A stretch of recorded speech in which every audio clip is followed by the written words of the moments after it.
క్రీడలు మానసికోల్లాసానికి ఎంతగానో దోహదపడతాయని బౌద్ధ ఎమ్మెల్యే రాథోడ్ బాపురావు అన్నారు. ఆదిలాబాద్ పట్టణంలోని ఇందిరా ప్రియదర్శిని స్టేడియంలో డీసీసీబీ ఎంప్లాయీస్ స్పోర్ట్స్ మీట్ను ఎమ్మెల్యేతో పాటు డీసీసీబీ చైర్మన్ బోజారెడ్డి ప్రారంభించారు. ఇక రైతులకు ఎంతో సేవలందిస్తున్న సహకార బ్యాంకు సిబ్బందికి ఈ స్పోర్ట్స్ మీట్ను నిర్వహించడం అభినందనీయమని అన్నారు. పోటీలో గెలుపు ఓటములు సహజమని, ఏ ఫలితమైనా ఆనందంతో స్వీకరించాలని సూచించారు. ప్రతి ఒక్కరూ క్రీడా స్ఫూర్తిని కనపరచాలన్నారు. జయం జయం సదా జయం సంఘ శక్తికి జయం జయం సహకారానికి సదా జయం జయం జయం. ఆనాడు మేము పంచాయతీ నుంచుకొని ఈ స్థాయికి రావడం జరిగింది.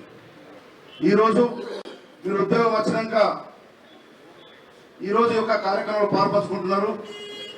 గెలుపు క్రీడాకారులకు గెలుపు ముఖ్యం కాదు, ఆట ముఖ్యం.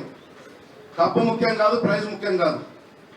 ఆటని మైదానంలో చూపెట్టిన క్రీడాకారులే గొప్ప వ్యక్తులు అని చెప్పి ఓడినా గెలిచిన రెండుటి సమానం తీసుకున్న వాళ్ళే